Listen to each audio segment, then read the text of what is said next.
Le sponsoring est-il l'avenir du mécénat ?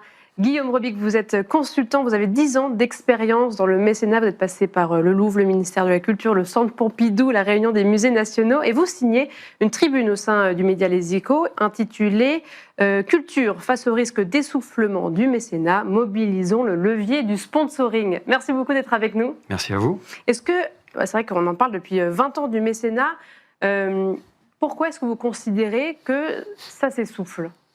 Alors, je ne considère pas forcément que ça s'essouffle directement, puisque en fait, les chiffres montrent que entre 2002 et 2025, le mécénat, en 20 ans, le mécénat a été pratiquement multiplié par 10. Donc, il y a eu un essor véritablement du mécénat. En revanche, ce que je propose de regarder aujourd'hui, c'est qu'il y a un certain nombre de limites et que le mécénat est très tributaire, bien sûr, du résultat des entreprises, mais aussi du contexte fiscal. Le contexte fiscal qui peut évoluer, et j'ai vu dans mon expérience qu'il y a un certain nombre, en tout cas, d'entreprises qui seraient tout à fait disposées à faire du sponsoring sur des budgets beaucoup plus importants, et que la culture pourrait aussi aller exploiter ce levier de croissance. Alors, quelle est la différence, concrètement, entre sponsoring et mécénat ? Elle est toute simple. D'abord, le mécénat, théoriquement, est un don désintéressé. Vous avez qui ouvre droit à une forte réduction d'impôts, 60% à peu près du montant du don, et des contreparties relativement faibles. Mais surtout, philosophiquement, le mécénat ne doit pas, théoriquement, servir une démarche business commerciale de l'entreprise. Alors que le sponsoring, c'est vraiment un deal business commercial qui est assumé. Mécénat, vous parlez normalement avec une personne morale, l'entreprise, pas avec une marque. Dans le sponsoring, vous parlez avec une marque. Vous avez véritablement une stratégie de marque mise en place, avec moins de réduction d'impôts, bien que le sponsoring rentre dans les dépenses publicitaires d'une entreprise, donc fait l'objet de 33-33% de réduction. Donc, ce n'est pas les mêmes avantages ? Ce ne sont pas les mêmes avantages et ce ne sont pas du tout non plus les mêmes démarches, parce que dans le mécénat, vous avez une disproportion marquée qui doit être redonnée en contrepartie. La pratique veut que ce soit à peu près 25% de contrepartie qu'on redonne à son mécène. Dans le sponsoring, vous devez redonner 100% de contrepartie à votre mécène. C'est d'ailleurs un vrai échange. On vous donne 100, vous donnez 100. Voilà. D'accord. Donc, et la loi, depuis 2023, il y a la loi Aillagon du coup, qui encadre vraiment le mécénat. Est-ce qu'il y a un équivalent peut-être pour le sponsoring ? Pas du tout. Rien du tout pour l'instant. Pas du tout. Le sponsoring, c'est du deal publicitaire et commercial, en quelque sorte. Donc, en fait, c'est les règles commerciales Donc, classiques. ce sont les règles commerciales classiques. La loi Aillagon, elle est formidable. Elle a été formidable à 2 titres. Moi, j'ai vécu sa transformation. J'étais au Louvre en 2002, avant la loi mécénat, la loi musée. On appelait ça la loi musée, donc qui cadrait le mécénat avant. Puis la loi Aillagon. Elle a eu l'énorme mérite qu'on a parlé du mécénat. Beaucoup, énormément. Oui. Et donc, ça a été un booster, un catalyseur, et on a vu les chiffres du mécénat des entreprises et des particuliers exploser en France. Je vous dis, aujourd'hui, le mécénat, c'est 4 milliards d'euros, si vous regardez les chiffres de l'ADMICAL, donc plus d'1 milliard pour la culture. À l'époque, quand je suis au Louvre, c'est quelques centaines de millions d'euros, très différents. Donc d'abord, on en a beaucoup parlé, et ensuite, on a professionnalisé la profession. C'est-à-dire qu'au ministère de la Culture, dans les établissements publics, avoir une équipe mécénat n'était pas réservé au Louvre, à l'Opéra de Paris. Tous les grands musées, les petits musées, les moyens musées, les collectivités territoriales se sont dotés de spécialistes, d'experts sur le mécénat, qui étaient experts également de la loi, du contexte juridique et fiscal dans lequel ils devaient faire évoluer les choses. Ça n'existe pas dans le sponsoring. C'est ce que j'espère les pouvoirs publics mettront peut-être en place pour l'encourager. Parce qu'aujourd'hui, comment est-ce qu'on voit le sponsoring se développer ? Est-ce qu'il y a beaucoup d'entreprises qui font déjà ça ? Est-ce qu'il y a déjà des chiffres dont on a, mais où on a très peu de choses ? Non, il y a très peu de choses. En fait, il y a des dépenses publicitaires. Les dépenses publicitaires en France, par exemple, c'est des dizaines de milliards d'euros, 40, 50 milliards d'euros, si vous regardez les chiffres. Quand vous comparez, il y a un zéro de plus par rapport au mécénat. Mais je parle de pub, là, pas de sponsoring seulement. Mais il n'y a pas un observatoire du sponsoring à proprement parler, donc c'est un petit peu difficile de donner des chiffres. Je peux vous dire qu'en tout cas, dans la culture, grâce ou à cause de la loi Aillagon, il y a très peu de sponsoring culturel, presque même pas du tout, parce que la loi Aillagon, j'ai cité ses avantages, elle a aussi un inconvénient d'une certaine façon, c'est que c'est une loi de compromis. C'est une loi qui, d'un côté, a un peu siphonné la grande philanthropie à l'américaine, si vous voulez, de gens qui donnent de l'argent de façon très désintéressée. Donc nous n'avons pas cultivé en France une grande génération de philanthropes. On a des grands mécènes, bien entendu, on a des très grandes familles mécènes, mais c'est un peu différent de ce qui se passe dans d'autres pays. Et puis de l'autre côté, comme c'est une loi qui a permis, malgré tout, d'avoir pas mal de contreparties pour les mécènes, ils font moins de sponsoring. Mais bon, après, il y a la limite de quels sont les usages de ces contreparties par rapport à leurs objectifs. Et en objectif client, faire par exemple encourager toute la politique de loyalty des entreprises, ça n'est pas possible normalement dans le mécénat. Et donc c'est pour ça qu'il faut faire du sponsoring. Oui, parce que du coup, qu'est-ce qui permettrait d'être un levier de croissance pour le sponsoring et surtout destiné à la culture, du coup, parce que c'est vrai qu'on a parlé de pub en général, mais pour le secteur de la culture.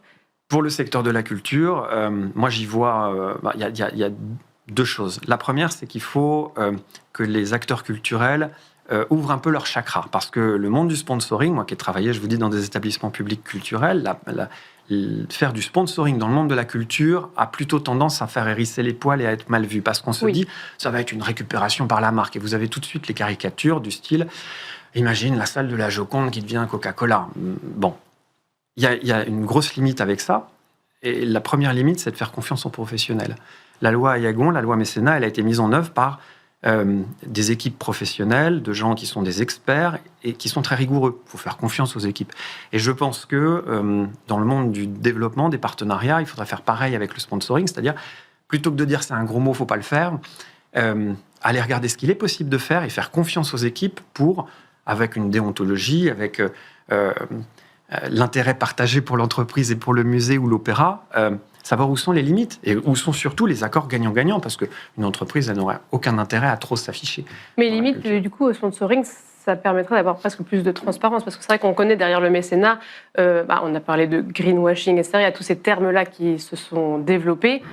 Est-ce que le sponsoring, ça permet, limite, d'être vraiment très clair sur les enjeux de chacun et que ce soit visible par tous? C'est une démarche assumée d'un retour direct sur investissement. Mais c'est extrêmement clair, comme vous le dites. Au moins le cadre dans lequel vous évoluez n'a pas de limite juridique et fiscale. Contrairement au mécénat où vous avez une règle extrêmement stricte, théoriquement, à respecter, ça laisse plus de possibilités pour inventer des nouveaux schémas, et notamment, et ça c'est un point important, pour faire venir des nouveaux publics. Quand vous payez une campagne de communication, que vous êtes un musée, vous passez par des vecteurs de communication qui sont, mais assez classiques. De temps en temps, vous réussissez à les renouveler, mais bon.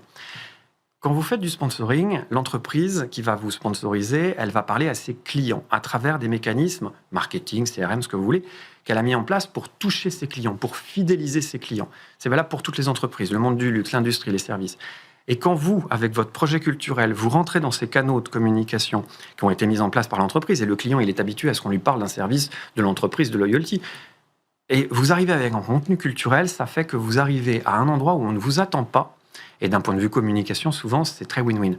Moralité, moi j'ai vu, quand j'étais par exemple au Centre des Monuments Nationaux, j'ai vu une exposition sponsorisée par un grand établissement bancaire qui, parce qu'il avait fait une communication, on a eu 5 fois plus de visiteurs que le nombre qu'on espérait obtenir de visiteurs, uniquement grâce au fait que le sponsor avait décidé de faire une communication très fournie pour ce projet. Ce que j'allais dire, sans forcément donner de nom, est-ce que vous avez des exemples de manière, un exemple lié à la culture, d'une sponsorisation qui a bien fonctionné, et aussi en termes visuels, qu'est-ce que ça a donné? Alors, en termes visuels, c'est toujours la même chose. Quand je vous dis loi Ayagon, loi de compromis, c'est un logo sur une affiche. Bon, après, un sponsor peut prendre un petit peu plus de place et assumer davantage le projet. Celui dont je vous parlais, qui est une exposition qui a eu lieu en 2004, grâce à cette grande banque, on attendait 15 000, max 20 000 visiteurs de fréquentation. Il y en a eu plus de 75 à 80 000. Uniquement du fait de cette campagne de communication, parce que l'établissement public n'avait pas €1 à mettre supplémentaire sur la campagne de com prévue pour cette expo. Et là, plus récemment, dans mon nouveau métier de consultant, je travaille pour des entreprises qui ont une grande pratique du sponsoring sportif, avec véritablement des échanges très forts avec justement les clients de ces entreprises, et qui les font venir, qui les incitent à adhérer à ce projet ou à venir découvrir. Et je vois que les effets marchent extrêmement bien. Donc, modestement, mais malgré tout de façon assez déterminée, je trouve que c'est un levier de croissance à la fois financier, parce que les sommes sont beaucoup plus importantes dans le monde sponsoring que dans le monde mécénat, d'une part, mais d'autre part, pour que les établissements publics et la culture aillent au bout de sa mission d'aller chercher de nouveaux publics et fassent découvrir leur contenu et leur programme à des nouveaux publics, là, il y a un vrai levier de croissance également à adopter avec le sponsoring. Modèle à creuser. Donc, merci Voilà. beaucoup, Guillaume Robic. Vous êtes donc consultant et ancien responsable du mécénat dans de nombreuses institutions. Merci beaucoup d'avoir été avec nous. Merci à vous. Et merci à vous tous et tous. C'était Arrêt Marché.